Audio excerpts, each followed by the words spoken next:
All right, so this is Ryan with RSRollingClassics.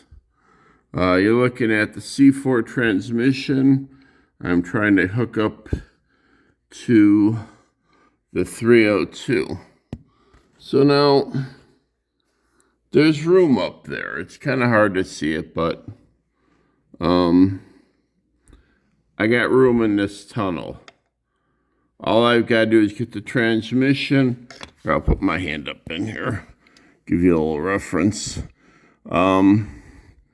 So if I can get this transmission forward and about past or on top of the cross member, it should lift with plenty of space.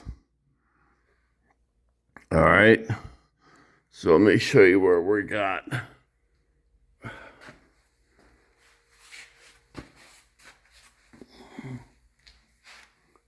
There's the transmission, and this is the cross member.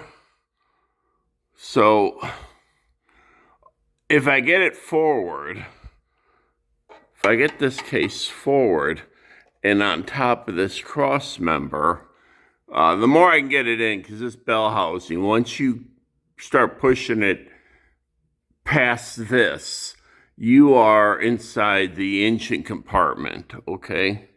So if I can get this on top of this, then we're going to be good. Because right now the engine is that. Okay, so if you can see those two holes, sorry, shining at my thing, those two have to line up. That's where the starter goes in. And remember, currently, and I left it installed, the oil pan's resting on this power steering actuator, and the engine is tilted forward. So would it help to tilt the engine? Or actually, yeah, the engine's tilted forward.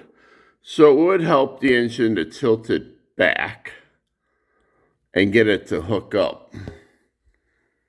The only thing is, to get it back, you have to get it forward, and you can't get it forward because these engine mounts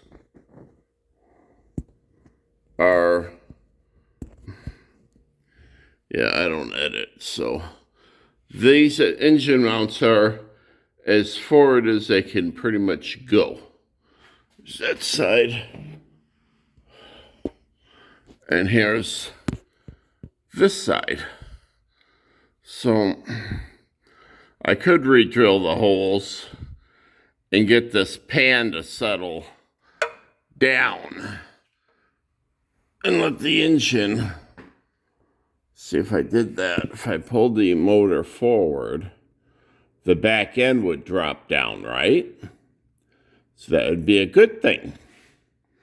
And these mounts would stay exactly where they're at, because if I could get that gap, yeah, where the oil pan is resting on the cross member, if I can get that to come down and the transmission to come forward and tie into the back, we may have something. So there may be a chance that I pull this pan and put a more custom pan, and they make a this is a front sump 302. Front sump is contained in here.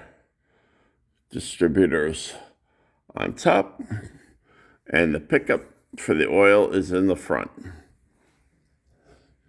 So I do have, and it's arriving today, I'm getting the manual steering, rack and pinion, which would, if I eliminated, I want to see, if I eliminate the power steering, I think it's thinner, and that should help.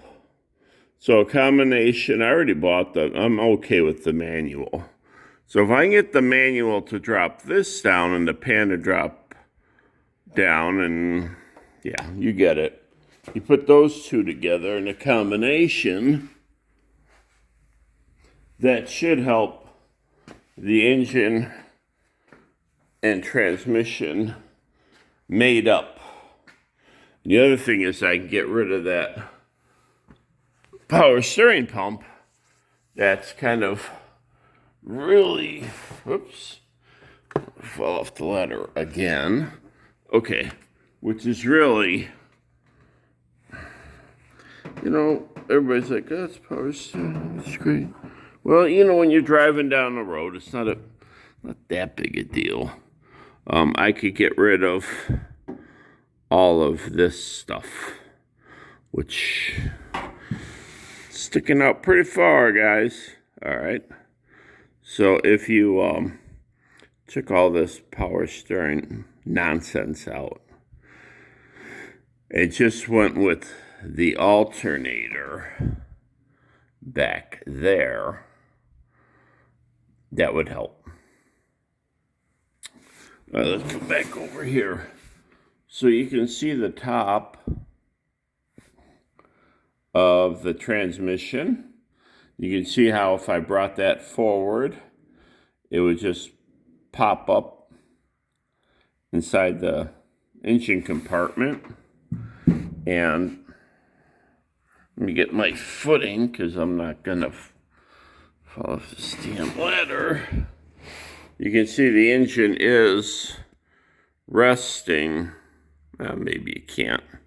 Just take my word for it. The engine's resting on that cross member from the oil pan. So that would drop down. It would come forward. The transmission would hook in. And possibly even re-drill these holes for the engine mounts, just to bring everything just a little bit forward. So accommodate my plan right now. I'm going to consult with my older brother. But power steering out. And I could probably pop the motor and see what happens really quick. And if I left the power steering out, that might actually be better, because then